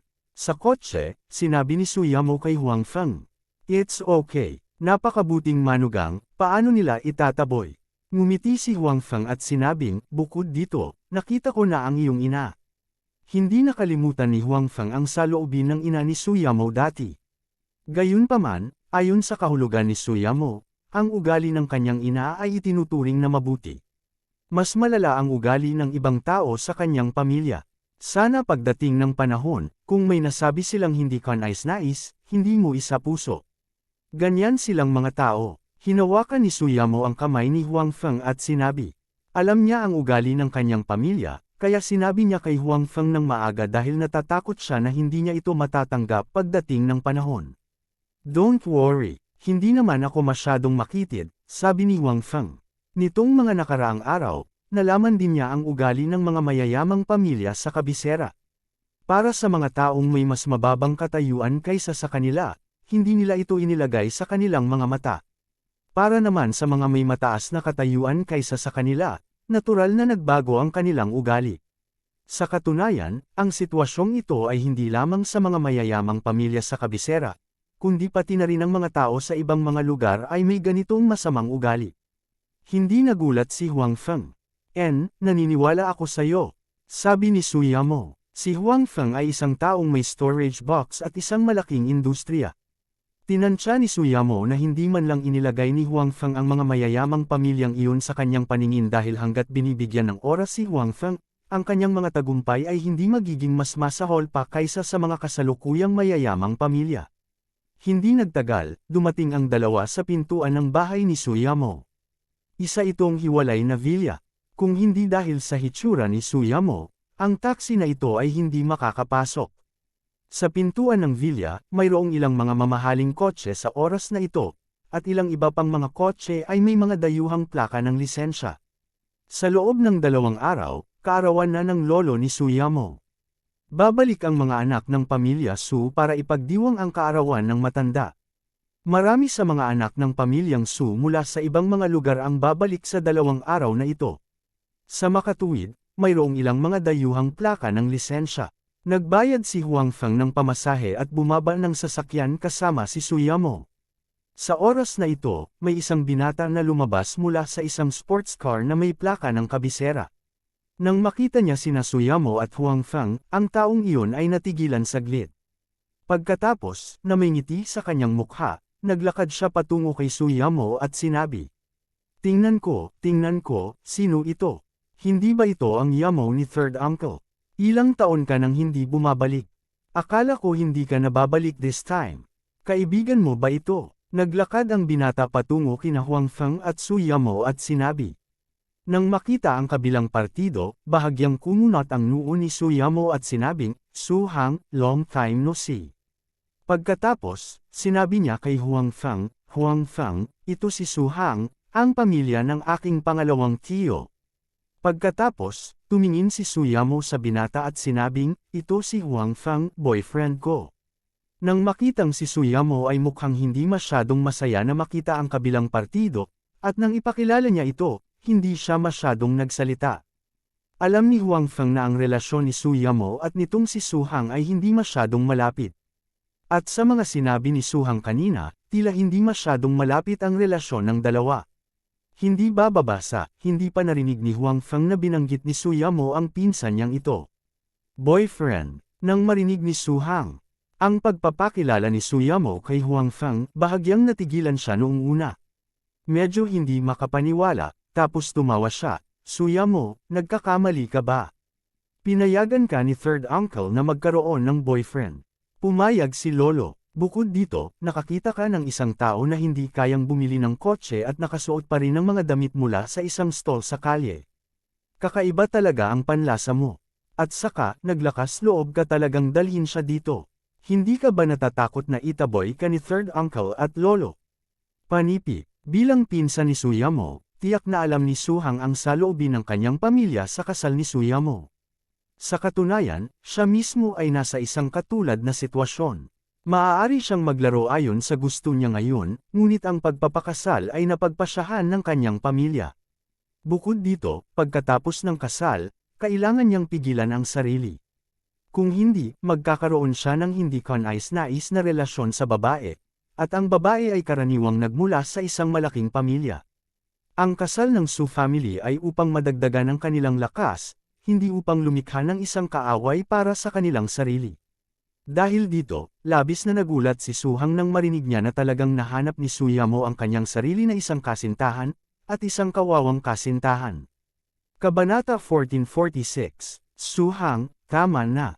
Wala kang pakialam sa mga gawain ko. Sabi ni Suyamo na may malamig na mukha. Pagkatapos, maingat niyang tiningnan si Huang Feng. Sa huli, normal ang ekspresyon ni Huang Feng, at walang pagbabago dito. Nakahinga siya ng maluwag. Wala akong pakialam sa mga gawain mo. May mag-aalaga sa'yo. Ayoko lang na ipahiya mo ang pamilya naming Su sa pamamagitan ng paghahanap ng country bumpkin para maging manugang ng pamilya Su namin. Noon, nanatili ka sa Qing province pagkatapos ng graduation, sinabi na gusto mong magsimula ng negosyo. Alam ng lahat kung ano ang iniisip mo. In the end, I didn't expect na makakahanap ka ng ganyang boyfriend kapag hindi maganda ang takbo ng career mo. Sabi ko, matagal ka na ba sa isang maliit na lugar tulad ng Qing province na lumala ang iyong panlasa? Sabi ni Su Hang. Nakita niya ang hindi mapagkunwari na paghamak sa mga mata ni Huang Feng. Alam ni Su Hang na ang pinsan niyang ito ay namumukod-tangi. Hindi lamang siya maganda, ngunit ang kanyang pagkatao at kakayahan ay hindi nagkakamali. Mayroong hindi mabilang na mga young masters mula sa mayayamang pamilya sa kapital na gustong pakasalan siya. Nakahanda rin ang pamilyang Su na maingat na pumili. Ito ay hindi lamang para sa kapakanan ni Suyamo, kundi para din sa kapakanan ng pamilyang Su. Kinailangan nilang hanapin ang pinakamahusay. Sa huli, hindi na bumalik si Suyamo pagkatapos ng graduation. Hindi man lang niya nilingon ang mayamang young masters na ipinakilala sa kanya. Gusto niya talagang magsimula ng negosyo at alisin ang kontrol ng pamilya. Ito ay dahil lamang sa siya ay bata pa, at ang pamilyang Su ay walang naisip na kandidato para sa magiging asawa ni Suyamo, kaya hindi sila nagmamadaling pilitin si Suyamo na ipahayag ang kanyang opinyon. Hinayaan lang nila siyang magulo sa Qing Province. Gayunpaman, hindi nila inaasahan na nakahanap talaga ng kasintahan si Suyamo sa panahong ito. Alam ni Su Hang na kahit na si Huang Feng ay isang mayamang pangalawang henerasyon sa Qing Province, hindi papayag ang pamilya, hindi pa banggitin na siya ay mukhang napakasama. Siyempre, ang hindi alam ni Su Hang ay ang mga damit ni Huang Feng at ang mga damit ng mga babaeng nakapaligid sa kanya ay gawa ng kamay ng super tailor na ipinalit niya mula sa storage box. Hindi ito isang bagay na maaaring isuot ng sinuman. Kaya lang, walang nakitang label si Su Hang sa mga damit ni Huang Feng, kaya naisip niya na ang mga damit ni Huang Feng ay mga kalakal sa kalye. Su Hang, mas mabuting ikaw na muna ang bahala sa sarili mo. Balita ko hindi mabuting tao ang babae mula sa pamilya Liu, sabi ni Suyamo sa kanyang pinsan. Ikaw, kahit anong klaseng babae siya, kailangan niyang makinig sa pamilya naming Su kapag nagpakasal siya sa pamilya namin. Sabi ni Su Hang na namumula ang mukha, ngunit nang sabihin niya ito, wala siyang sapat na kumpiyansa. Ang babae mula sa pamilyang Liu na binanggit ni Suyamo ay ang kapareha ng kasal na isinaayos ng pamilyang Su para kay Su Hang. Siya ang third miss ng pamilya Liu. Ang kanyang itsura ay hindi masyadong pambihira, at ang kanyang karakter ay medyo mainit. Sa bilog ng ikalawang henerasyon sa kabisera, siya ay medyo matigas na babae. Maraming tao ang binugbog niya. Bukod dito, hindi siya tumawag sa iba para turuan ng leksyon ang mga tao. Siya mismo ang gumawa nito. Masasabing ang ikatlong banibi ng pamilyang Liu ay isang figure na hindi nang ahas na lapitan ng maraming mayamang young masters. Higit sa lahat, ang lakas ng pamilyang Liu ay mas malakas kaysa sa pamilyang Su. Ang kasal na ito ay unang iminungkahi ng pamilyang Su. Ito ay medyo isang social crime. Ninas din ang pamilya Liu sa kasal ng demonyong nagkatawang tao sa kanilang pamilya. Pagkatapos ng lahat, ang third miss ng pamilya Liu ay walang magandang reputasyon sa bilog ng ikalawang henerasyon sa kabisera. Kaya naman nitong mga nakaraang taon, walang dumating para mag-propose ng kasal. Nang makitang tumatanda na siya at tumatanda, bagamat hindi siya gaanong nasisiyahan kay Su Hang, wala siyang pagpipilian kundi ang pumayag. Nang marinig ni Su Hang ang balita, nagkaroon pa siya ng away sa kanyang pamilya. Personal siyang tinuruan ng leksyon ng third miss ng pamilya Liu noon. Sa kanyang impresyon, ang third miss ng pamilyang Liu ay isang tuso. Hindi na siya makapaghintay na iwasan siya. In the end, she actually asked him to marry her. Paano siya pumayag? Gayunpaman, ang pagtutol ni Su Hang ay halatang walang silbi. The marriage was settled just like that. Bukod dito, ito ay gaganapin pagkatapos ng bagong taon. Narinig lamang ito ni Suyamo mula sa kanyang ina noong nakaraang pagkakataon. Ngayong narinig niyang binanggit ni Suyamo ang third misi ng Liu family, napakapangit ng ekspresyon ni Su Hang. Sa panahong ito, madalas pa nga siyang binabangungot. Ang third misi ng Liu family ay isang bangungot na hindi niya maalis. Talaga, sana ay magkaroon ka ng ganoong pagtitiwala pagdating ng panahon. Sabi ni Suyamo. Alam niya na ang kanyang pamilya ay medyo mas masama kaysa sa pamilya Liu. Bukod pa rito, malakas ang third miss ng pamilya Liu. Noong nasa kabisera siya, narinig niya ang kanyang pangalan. May isip na ang buhay ni Su Hang sa hinaharap ay tiyak na hindi magiging madali. Huwag kang mag-alala tungkol sa aking mga gawain. Sinabi ni Su Hang ang sinabi ni Suyamo, at pagkatapos ay pumasok sa bahay na galit na galit. Huang Feng, okay ka lang? Pagkaalis ni Su Hang, tinanong ni Suyamo si Huang Feng. Malambot ang tono niya, at walang lamig ng kaharap niya si Su Hang noon. I'm fine, medyo nakakaawa naman ang pinsan mo. Nakangiting sabi ni Huang Feng. Bagamat pinagalitan lang siya ni Su Hang, malinaw niyang nararamdaman na nang banggitin ni Suyamo ang pangatlong banibi ng pamilyang Liu, ang mukha ni Su Hang ay sumilay sa takot. Tila hindi magandang bagay ang kasal para sa mga batang babae tulad ni Suyamo at Exi Mengjiao. Hindi rin ito magandang bagay para sa mga lalaking tulad ni Su Hang. Ang pag-aasawa ay puno ng kawalan ng katiyakan para sa parehong mga lalaki at babae. Napakakaunti lamang ang mga tao na talagang makakakuha ng kaligayahan sa pamamagitan ng pag-aasawa. Nabalitaan ko na ang kanyang kasosyo sa kasal ay napakalakas. Dagdag pa, ang lakas ng pamilya ng kabilang partido ay mas malakas kaysa sa aming pamilya. Kung hindi nila narinig na ang pangalawang uncle ay maaaring lumayo, ang kabilang partido ay maaaring hindi sumang-ayon, sabi ni Suyamo. Asenso na ang pangalawang tiyo mo? Tanong ni Huang Feng. Hindi pa sigurado, may mga usap-usapan lang tungkol dito. Gayunpaman, mayroon ding mga kakompetensya. At saka, ang lakas sa likod ng kabilang partido ay mas malakas pa kaysa sa aming pamilya. Sa tingin ko ay hindi masyadong optimistic si second uncle sa pagkakataong ito. Kaya naman, umaasa rin si second uncle na ang usapin sa pagitan ni Su Hang at ng third niece ng pamilyang Liu ay malulutas sa lalong madaling panahon. Makakatulong din ito sa kanya sa susunod na operasyon. Sabi ni Suyamo, bagamat hindi siya pumasok sa opisyal, ipinanganak siya sa ganoong pamilya kung tutuusin. Siya ay napakalinaw tungkol sa mga bagay na ito. Tumango si Huang Feng. Sa kaso ng dalawang panig na may magkatulad na kakayahan, ang background ay talagang isang malaking kadahilanan. Paano ang biyenan? Sabi ni Huang Feng. Para sa kanyang biyenan, medyo mausisa pa rin si Huang Feng. Marami siyang babae. Ito ang unang pagkakataon na nakilala niya ang kanyang biyenan. Nang marinig ang address ni Huang Feng, bahagyang namula ang mukha ni Suyamo. Gayunpaman, hindi niya pinabulaanan ang mga salita ni Huang Feng. Sa halip, tuwang-tuwa siya at sinabing, ang tatay ko marahil ay walang pag-asa na ma-promote kamakailan. Ang kanyang departamento ay hindi napakahusay. Kabanata 1447. Nang marinig ni Huang Feng ang mga salita ni Suyamo, nagkibit balikat siya. Dati, sinabi ni Suyamo na ang kanyang ama ay wala sa isang departamentong may tunay na kapangyarihan. Bukod dito, hindi siya nagkaroon ng pagkakataong ipadala sa lokal na lugar. Sa kabisera, napakaraming opisyal tulad ng kanyang ama. Makikitang hindi talaga maganda ang development ng kanyang ama. Hindi niya alam kung ito ay dahil ang ama ni Suyamo ay hindi sapat ang kakayahan o dahil hindi siya nagkaroon ng pagkakataon.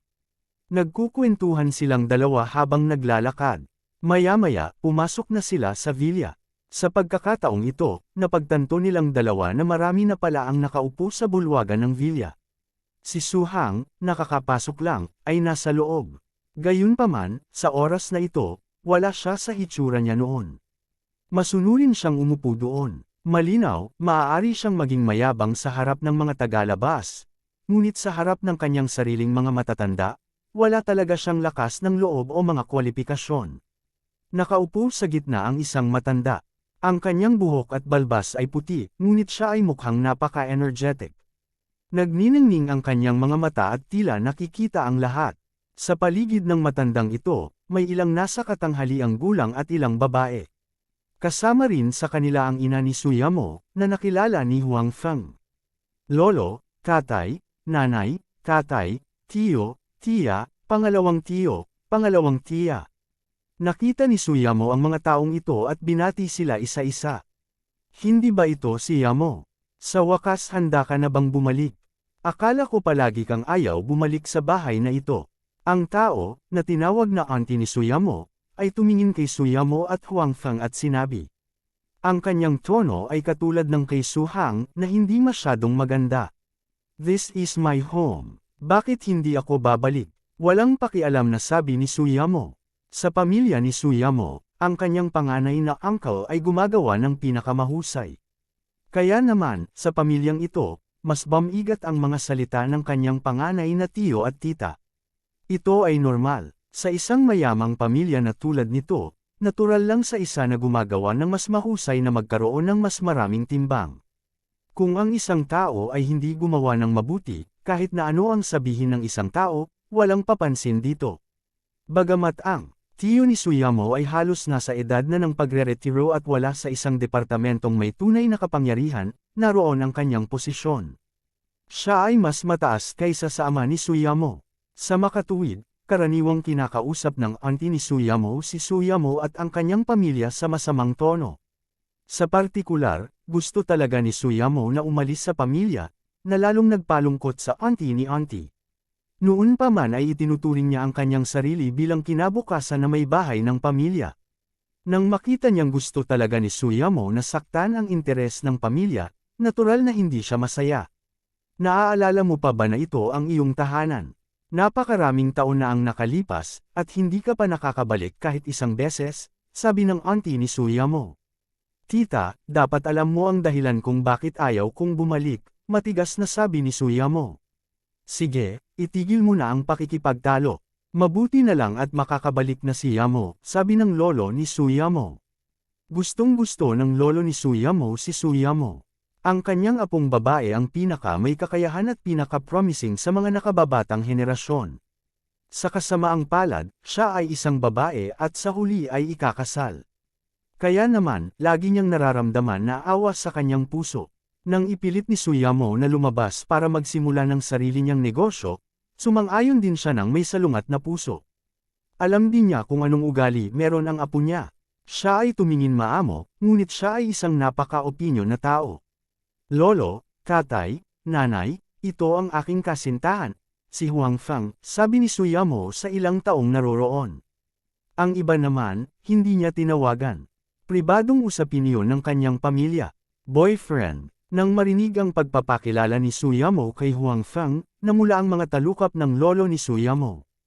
Tila nagpakita siya ng kabagsikan sa kanyang mga mata nang tumingin siya kay Huang Feng. Lolo Su, Uncle, Auntie, nice to meet you. Ako si Huang Feng, mahinahong sabi ni Huang Feng. Wala siyang pakialam sa mga tingin ng mga tao sa paligid niya. Dati, kapag sabay na tumingin sa kanya ang mga big shot na iyon, hindi siya nagpanik. Paano siya matatakot sa kakaunting taong nasa harapan niya? Yamo, anong nangyayari? Tanong ng lolo ni Suyamo. Medyo hindi maganda ang ekspresyon niya. Bagamat pumayag siyang hayaan si Suyamo na lumabas para magsimula ng sarili niyang negosyo, hindi siya pumayag na maghanap siya ng boyfriend ng mag-isa. Kahit na mayroon siyang kakayahan na magdesisyon sa sarili niyang kasal, may mga kondisyon. Kailangang makuha ng kabilang partido ang pag-aproba ng pamilya. Gayunpaman, malinaw na hindi alam ng pamilya ang tungkol sa usapin ni Huang Feng. Bukod dito, tila ang Huang Feng na ito ay natagpuan ng kanyang apo mula sa Qing Province. Gaano kaya siya kagaling? Sa makatuwid, ang lolo ni Suyamo ay labis na nalungkot sa kanyang puso. Napaka-capable na ng Yamo natin ngayon. Alam na niya kung paano maghanap ng boyfriend mag-isa, hindi tulad ng suhang namin na umaasa lang sa kaayusan ng pamilya niya. Sabi ng pangalawang tiyahin ni Suyamo, na ina rin ni Suhang, sa isang sarkastikong tono. Mayroon din siyang ilang mga opinyon tungkol sa kasal ng kanyang anak. Narinig din niya ang tungkol sa init ng ulo ng third niece ng pamilya Liu. Napakalakas niya. Bilang karagdagan, ang pamilyang Liu ay mas makapangyarihan kaysa sa pamilyang Su. Sa makatuwid, kapag dumating ang ikatlong banibin ng pamilya Liu, tiyak na hindi niya lulunukin ang kanyang galit. Bilang kanyang biyenan, malamang na hindi siya maglalakas loob na magsabi ng kahit ano sa kanya. Gaano ito katampo? Gayunpaman, syempre, ang kanyang pagtutol ay walang silbi. Ang bagay na ito ay sinang-ayunan ng matandang guro. Bukod dito, pumayag din ang pamilya Liu. Sa oras na ito, kung sisirain nila ang kasal sa oras na ito, hindi ba nila sasaktan ang pamilya Liu? Paano may lalagay ng pamilya Liu ang kanilang mukha noon? Sa oras na iyon, tiyak na lalaban sila hanggang kamatayan kasama ang pamilyang Su. Asawa ni third brother, alam mo ba ang bagay na ito? Tanong ng lolo ni Suyamo sa mga magulang ni Suyamo. Oo, sinulyapan ng ina ni Suyamo si Huang Feng at sinabing, alam mo, tumaas ang kilay ng lolo ni Suyamo. Napakakaya ng asawa ni third brother. Alam niya ang tungkol sa bagay na ito, ngunit hindi sinabi sa kanya. Oo. Pumunta ako sa Qing Province para makita siya minsan, at nag-request din ako sa kanya. Sabi ng ina ni Suyamo na may tuwid na mukha. Sa mga taong ito, siya ay binubuli ng kanyang dalawang hipag. Wala siyang anak na lalaki, at wala sa tabi niya ang kanyang anak na babae. Bukod pa rito, hindi mataas ang posisyon ng ama ni Suyamo, kaya normal lang na mabuli siya. Gayunpaman, ito ay naging mas kalmado kapag siya ay nakatagpo ng gulo. Anong hiling? Kahit anong hiling nito, hindi siya dapat pumayag, sabi ng panganay na tiyahin ni Suyamo. Isa lang ang hiling ko, at iyon ay, dapat siyang maging pinakamayamang tao sa bansa sa loob ng 3 taon. Mahinahong sinabi ng ina ni Suyamo sa Old Master, hindi pinansin ang mga salita ng panganay na tiyahin ni Suyamo. Maging pinakamayamang tao sa bansa sa loob ng 3 taon. Siya, sabi ng lolo ni Suyamo na may pagtataka. Siyempre, alam niya na sa bansang ito, at kahit sa buong mundo, ang pinakamayamang tao sa ibabaw ay hindi talaga ang pinakamayamang tao, ngunit tiyak na marami siyang yaman. Posible bang maging pinakamayamang tao sa loob ng 3 taon? Pumayag ka, tanong ng lolo ni Suyamo kay Huang Feng. Kabanata 1448. Oo, pumayag ako, mahinahong sabi ni Huang Feng. Naniniwala din ako na kaya ko. May tiwala ka, sabi ng lolo ni Suyamo. Gayunpaman, ang pagtitiwala ay isang magandang bagay, ngunit kapag siya ay may kumpiyansa, ito ay magiging isang masamang bagay. Ano ang iyong mga magulang? Ang aking mga magulang ay mga magsasaka, sabi ni Huang Feng. Magsasaka, sa pagkakataong ito, hindi lamang ang lolo ni Suyamo, kundi pati na rin ang iba pang mga taong naruroon ay natigilan. Nang makita nilang sumang-ayon si Huang Feng sa kondisyong ito, naisip nila na napakaganda ng sitwasyon ng kanyang pamilya at malaki ang maitutulong nila sa kanya. Sa huli, ang pamilya ni Huang Feng ay talagang mga magsasaka. Isang anak mula sa pamilya ng magsasaka ang talagang gustong maging pinakamayamang tao sa bansa sa loob ng 3 taon. Kahit na ito ay nasa ibabaw lamang, ito ay ganap na imposible. Akala pa nila ay tanga si Huang Feng. Haha, nakakatuwa talaga. Gusto talaga ng isang magsasaka na maging pinakamayaman sa bansa sa loob ng 3 taon. Masyado kang nagyayabang, sabi ng tiyahin ni Suyamo. Sa pagkakataong ito, maging ang tiyuhin at pangalawang tiyuhin ni Suyamo ay may ngiti sa kanilang mga labi. Hindi ang uri ng ngiti ang pumupuri kay Huang Feng, ngunit ang uri na tumatawa sa kanyang kamangmangan at kawalang takot. Maaabot ko man o hindi, malalaman natin sa loob ng 3 taon. Kalmado pa rin ang mukha ni Huang Feng. Kahit na alam niyang walang naniwala sa kanya, maliban kay Suyamo, hindi siya nakakaramdam ng kahit kaunting sama ng loob. Sa katunayan, si Huang Feng ay hindi masyadong malayo sa kanyang layunin ngayon. Hanggat ang kanyang kumpanya ng kotse ay nasa tamang landas at ang kanyang iba pang mga negosyo ay normal na umunlad, 1 taon ay sapat na para maabot ni Huang Feng ang layunin na iminungkahi ng ina ni Suyamo. Siyempre, ang ibang mga taong naruroon ay halatang hindi naniniwala dito. Not to mention 1 year, even if it was 3 years, hindi sila maniniwala. 3 taon, gusto mo bang hintayin ka ng aming yamaw ng 3 taon, nananaginip ka, pagdating ng panahon, kung hindi mo ito makakamit at umalis, hindi mo ba sasayangin ang kabataan ng ating yamaw? Mukhang nagmamalasakit kay Suyamo ang pangalawang tiyahin ni Suyamo. Handa akong maghintay, direktang sabi ni Suyamo. Kahit handa kang maghintay, hindi makapaghintay ang pamilya Su, sabi ng tiyahin ni Suyamo. Pagkatapos, tumingin siya sa mga magulang ni Suyamo at sinabing, hindi ka talaga papayag na hintayin ni Yamo ang kawawang batang ito sa loob ng 3 taon, di ba? Halatang hindi ito makakamit ng batang ito, bakit mag-aaksaya ng oras? Medyo malungkot ang mga magulang ni Suyamo. Pagkatapos ng lahat, si Huang Feng ay ibinalik ng kanilang anak na babae. Kahit na hindi sila nasisiyahan kay Huang Feng, hindi nila maaaring hayaan ang iba na sabihin iyon. Hindi kaya isang sampal iyon sa kanilang mukha. Bukod dito, pagkatapos ng huling pagpupulong, ang ina ni Suyamo ay talagang may magandang impresyon kay Huang Feng. Kaya naman, nang harapin ang tanong ng kanyang hipag, malungkot niyang sinabi, hindi pa oras. Paano mo malalaman na hindi niya ito makakamit? So sa tingin niyong dalawa ay makakamit ito ng batang ito. Willing ka ba talagang maghintay? Nagtatakang sabi ng tiyahin ni Suyamo. Sa kanyang opinyon, napakasama ng mga kondisyon ni Huang Feng na kahit ang mga magulang ni Suyamo ay hindi pumayag, lalo pa sila. Gayunpaman, tila hindi ganoon ang mga bagay. Tita, hindi mo alam kung ano ang aking ikinabubuhay. Paano ka nakakasigurado na hindi ko makakamit ang layuning ito? Tumingin si Huang Feng sa tiyahin ni Suyamo at nagtanong. Bata, ayokong masira ang tiwala mo, pero sa tingin mo ba napakadali lang maging pinakamayamang tao sa bansa? Maging ang mga anak ng mayayamang pamilya sa Beijing ay hindi nang ahas na sabihin na makakamit nila ang layuning ito sa loob ng 3 taon sa tulong ng kanilang mga pamilya. Kailangan mong maging down to earth at hindi kumagat ng higit sa iyong ngumunguya. Walang magandang may dudulot iyon sa iyo, sa wakas ay sinabi ng tiyuhin ni Suyamo. Hindi kaya ng iba, pero hindi ibig sabihin na hindi ko na kaya, sabi ni Huang Feng. Bagamat hindi siya nagsalita ng anumang malupit, lahat ng naruroon ay nakadarama ng kumpiyansa sa mga salita ni Huang Feng. Gayunpaman, ang pagtitiwala na ito ay nakita bilang pagmamataas at kamangmangan sa mga mata ng mga taong naruroon. Maaari mong subukan, ngunit ang ating Su family ay hindi makapaghintay ng ganoon katagal. Sabi ng pangalawang tiyuhin ni Suyamo, nasa kritikal na panahon siya ngayon. Hanggat siya ay gumawa ng isa pang hakbang pasulong, ito ay isang husay na lukso para sa kanya. Ito ay magiging lubhang kapaki-pakinabang para sa kanyang pag-unlad sa hinaharap. Kung nabigo siya sa pagkakataong ito, hindi siya magkakaroon ng ganoong magandang pagkakataon sa kanyang buhay. Sa makatuwid, kailangan niya ang bawat tulong, hindi lamang mula sa kanyang anak. Kung makakahanap si Suyamo ng isang mabuting tao sa oras na ito, kahit na hindi magpakita ang kabilang partido, ito ay magiging isang malaking suporta para sa Su family at sa kanyang sarili.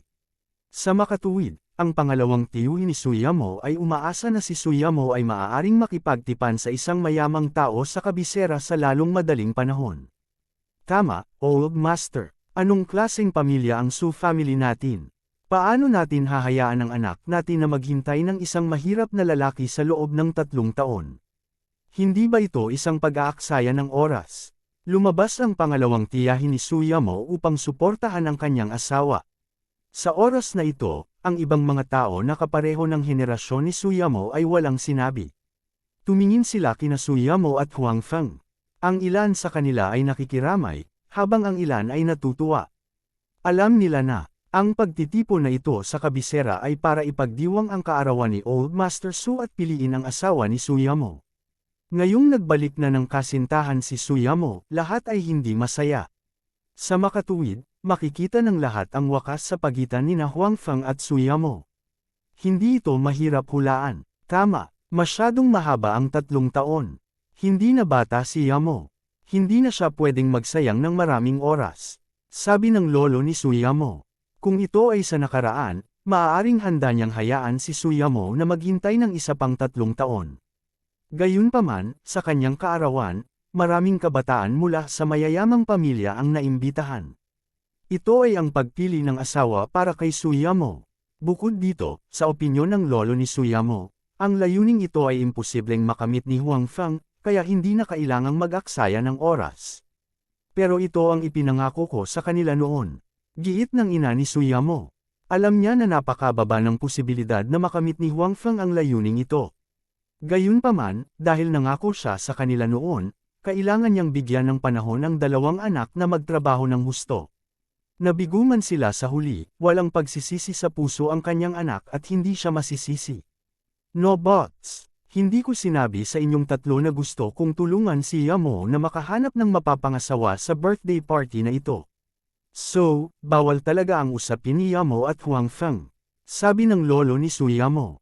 Kabanata 1449. Hindi ako sang-ayon. Walang pagdadalawang isip na sagot ni Suyamo. Huang Feng lang ang gusto ko, at si Huang Feng lang ang papakasalan ko. Hindi ako magpapakasal sa iba.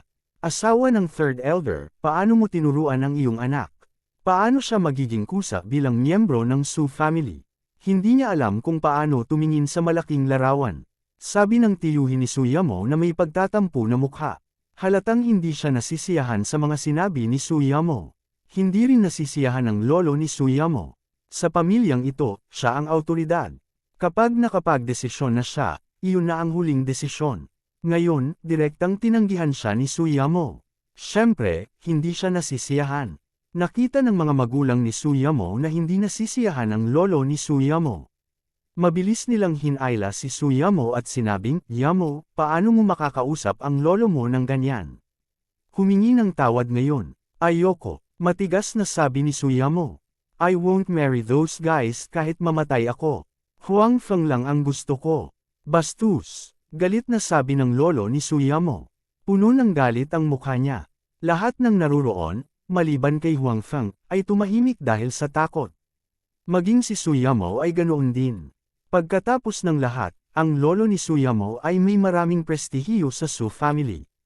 Ang Su family ay maaaring maging kung ano ito ngayon dahil sa lolo ni Suyamo.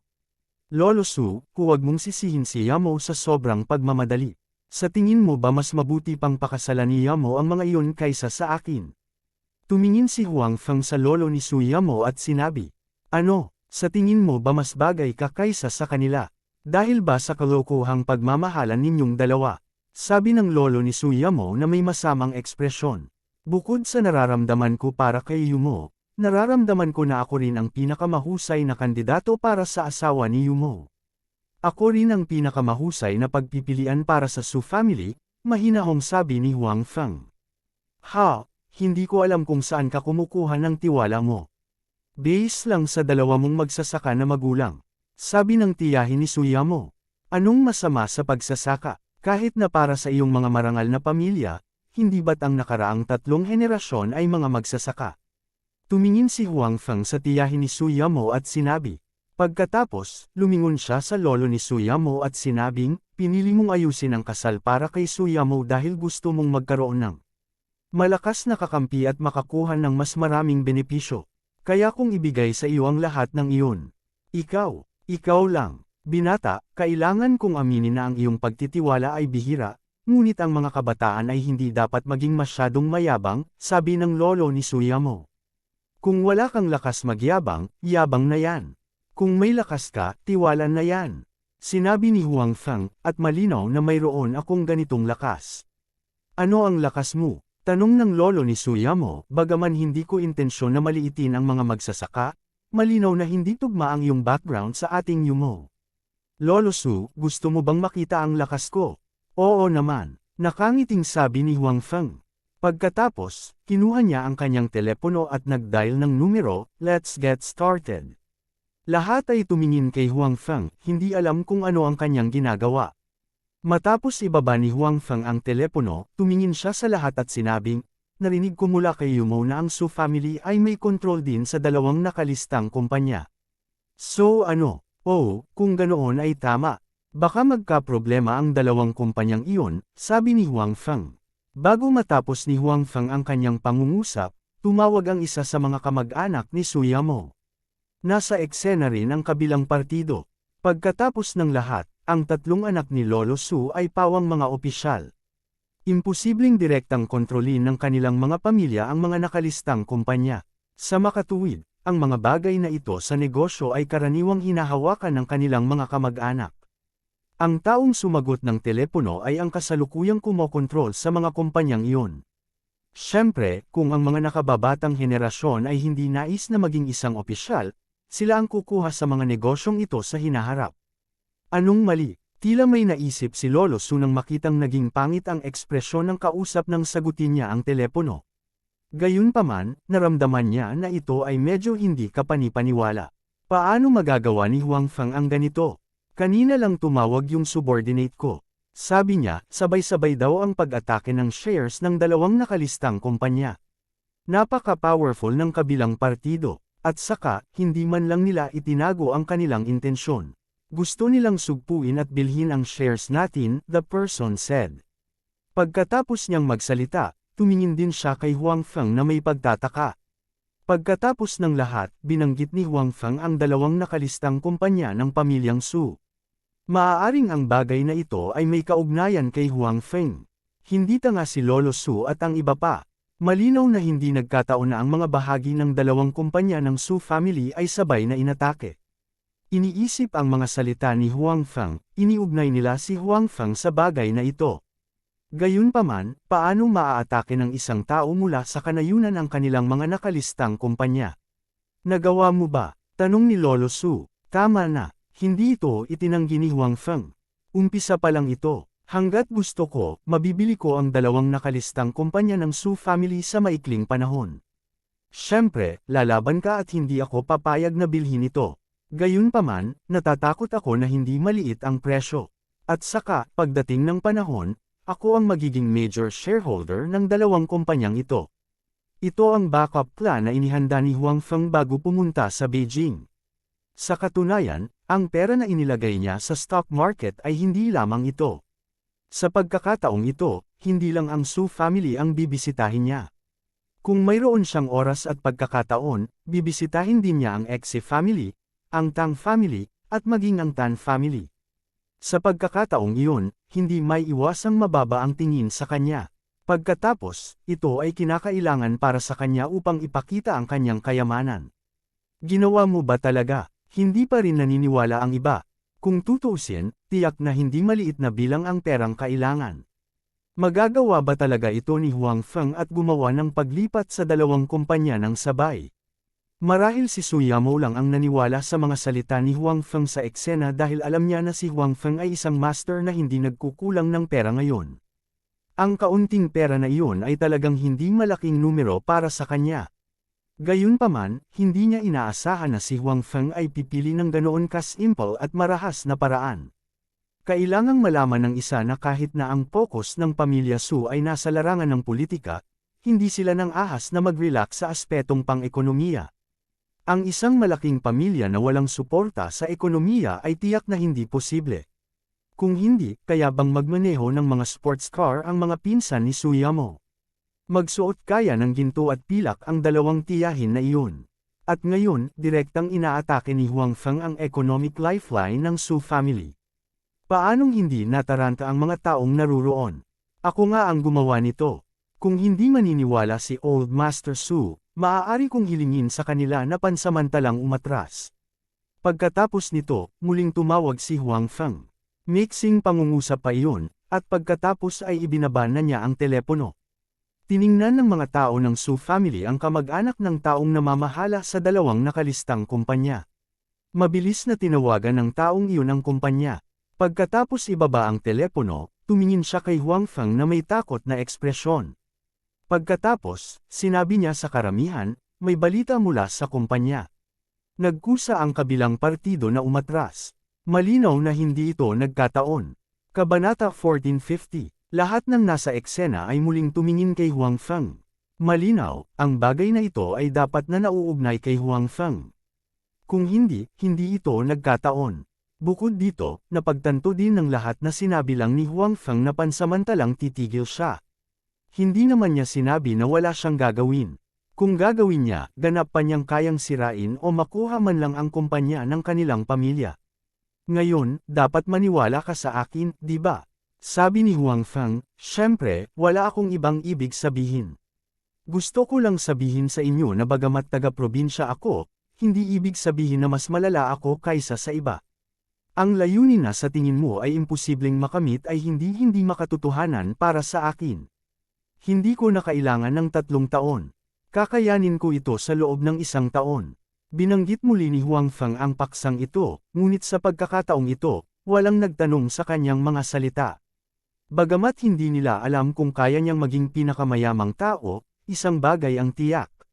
Si Huang Feng ay tiyak na hindi kasing simple ng kanyang hitsura. Madali niyang masira ang kumpanya ng kanilang pamilya. Hindi yun isang bagay na kayang gawin ng isang ordinaryong tao. Tumingin si Su Hang kay Huang Feng na may pagtataka at pag-usisa. Noong nakita niya si Huang Feng dati, naisip niya na siya ay napaka-ordinaryo. Wala siyang sasakyan, at ang kanyang mga damit ay mga kalakal din sa kalye. Gayunpaman, ngayon ay tila nagkamali siya. Si Huang Feng ay hindi isang ordinaryong tao. Isa siyang nakatagong big boss. Dapat mong maunawaan na para sa isang pamilya na tulad namin, ang pera ay napakahalaga, ngunit may iba pang mga bagay na mas mahalaga kaysa sa pera. Tinitigan ng lolo ni Su Yamo si Huang Feng at sinabing. Tumango si Huang Feng at sinabing, "Alam ko, kapangyarihan at katayuan." Oo, sinabi ng lolo ni Su Yamo, ito rin ang dahilan kung bakit pinili namin ang mga mayayamang pamilyang iyon sa kabisera para kay Su Yamo. Kung tungkol lang sa pera, nakahanap na lang sana kami ng negosyante. Maiintindihan ni Huang Feng ang puntong ito. Para sa isang pamilya tulad ng pamilyang Su, ang pera ay mahalaga. Ngunit ang kapangyarihan at katayuan ay tiyak na mas mahalaga. Ganoon din sa ibang mayayamang pamilya. Mababa pa ang tingin nila sa mga purong negosyante. Si Huang Feng, sa kabilang banda, ay mayaman. Bagamat walang nakakaalam kung paano siya kumita ng ganoon kalaking pera, halatang hindi ito sapat. Kailangan niya ng kapangyarihan at katayuan para magawa iyon. Kaya, hindi ako papayag sa usapin ninyo ni Yumo, kahit na gawin mo talaga ang ipinangako mo sa nanay ni Yumo noon. Sabi ng lolo ni Suyamo. Lolo, paano mo ito magagawa? Galit na sabi ni Suyamo. Medyo nagalit siya nang gumawa ng hindi makatwirang kahilingan ng kanyang ina, ngunit nang malaman niya na kayang gawin ito ni Huang Feng, tuwang-tuwa pa rin si Suyamo. Pero ngayon, tuluyan ng tinanggihan ng mga salita ng kanyang lolo ang relasyon nila. Kahit na ginawa ni Huang Feng ang ipinangako niya noon, wala itong silbi. Kung tungkol sa kapangyarihan, tiyak na wala nito si Huang Feng. Kung tutuusin, galing siya sa isang rural na pamilya, at wala masyadong tao sa kanyang pamilya sa gobyerno. Kahit na pumasok si Huang Feng sa gobyerno ngayon, huli na ang lahat. So, wala nang pag-asa sa kanilang dalawa. Sumimangot din si Huang Feng. Bagamat nakilala niya ang ilang tao sa gobyerno, kabilang si Secretary Tan, Secretary Q, at maging si Elder Li, ang mga taong ito ay hindi niya kamag-anak. Sino ang makatitiyak na tatayo sila sa kanyang panig sa anumang sitwasyon? Hindi pa banggitin ng mga tao sa pamilyang Su, maging si Huang Feng ay hindi naniwala mismo. Kaya, tungkol sa kapangyarihan na binanggit ng lolo ni Suyamo, si Huang Feng ay walang maraming paraan upang harapin ito. Gayunpaman, ang katayuan ay maaaring ayusin sa pamamagitan ng paggawa ng pera at pakikipagkaibigan kay Secretary Tan at sa iba pa. Yamo, ipinanganak ka sa pamilyang ganito, kaya dapat isipin mo ang pamilya. Dati, hinahayaan kitang magpakatanga sa labas dahil sa mura mong edad. Dahil nakabalik ka na ngayon, huwag ka nang umalis. Tutulungan kitang pumili ng mabuting asawa sa handaan kinabukasan, sabi ng lolo ni Suyamo. Hindi ako sang-ayon. Giit ni Suyamo, kailangan mong pumayag kahit ayaw mo. Sabi ni Old Master Su na may aura ng isang magulang. Older Master Su, hindi mo ba iniisip ang kaligayahan ng iyong apo? Benepisyo lang ba ang iniisip mo? Sabi ni Huang Feng, paanong hindi ko siya maiisip? Sa pagkakataong ito, hahayaan ko siyang magdesisyon para sa sarili niya. Nilimitahan ko lang ang hanay ng mga pagpipilian. Tingnan kung gaano karaming tao ang may parehong karapatan sa kanya, sabi ng lolo ni Suyamo. Hindi ito kasinungalingan. Maging ang nakababatang henerasyon sa pamilyang Su ay naiinggit kay Suyamo sa kanilang mga puso. Kung tutuusin, bihira na siyang makapili ng sarili niyang asawa. Kahit na siya ay pumipili mula sa nakababatang henerasyon ng mayaman at makapangyarihang mga pamilya, ito ay mas mahusay kaysa sa kanila. Lahat sila ay arranged marriage partner ng kanilang mga pamilya. Ang pagkakaiba ay medyo malaki. Kung ang desisyong ito ay hindi ginawa ng lolo ni Suyamo, ang mga kabataang ito ay tumutol. Ang ina ni Suhang ay nagseselos kay Suyamo sa kanyang puso. Ang kanyang anak ay walang pagkakataon na pumili, ngunit si Suyamo ang nakapili. Paanong hindi siya magseselos? Sa tingin ko hindi ito ang gusto ni Yamo, sabi ni Huang Feng. Old Master Su, hindi ka ba natatakot na may gagawin talaga ako sa kumpanya ng pamilya Su? Ang aming pamilyang Su ay umunlad hanggang sa puntong ito. Hindi kami natatakot. Maaari mong subukan. Pagdating ng panahon, hindi namin alam kung sino ang magdurusa. Matigas na sabi ng lolo ni Suyamo. Well, gusto ko talagang subukan. Nakangiting sabi ni Huang Feng. Ang pagpipilit ng lolo ni Suyamo sa usapin sa pagitan nila ni Suyamo ay medyo nagalit kay Huang Feng. Nagpa siya si Huang Feng na turuan ng leksyon ang pamilyang Su. Sa makatuwid, muling idiniel ni Huang Feng ang numero sa harap ng lahat. Hiniling niya sa kabilang linya na magpatuloy. Nagbago ang ekspresyon ng lahat. Hindi nila inaasahan na gagawin talaga ito ni Huang Feng nang walang awa. Sa katunayan, walang intensyon si Huang Feng na sirain ang dalawang kumpanya. Sa katunayan, hindi sumuko si Huang Feng. Si Suyamo ang kanyang babae. Sigurado siya dito at mag-iisip ng paraan. Ngayong sasalakayin na niya ang dalawang kumpanya, nais ni Huang Feng na bigyan ng babala ang pamilyang Su na hindi siya isang taong dapat pagtripan. Sa kabilang banda, nais ni Huang Feng na gamitin ang mga bahagi ng dalawang kumpanya bilang isang regalo sa kasal at ibigay ito kay Suyamo. Pagkatapos ng tawag, alam din ni Huang Feng na hindi siya maaaring magpatuloy sa pananatili rito ngayon. Kaya naman, tumayo siya at sinabi kay Suyamo, Yamo, aalis muna ako. Huwag kang mag-alala, mag-iisip ako ng paraan. Walang makapaghihiwalay sa atin. Well, naniniwala ako sa iyo. Pinili pa rin ni Suyamo na maniwala sa pangako ni Huang Feng. Bagamat hindi naging maayos ang talakayan ngayon at maraming problema sa pagitan nila, naniniwala pa rin siya na sa huli ay malulutas ni Huang Feng ang bagay na ito.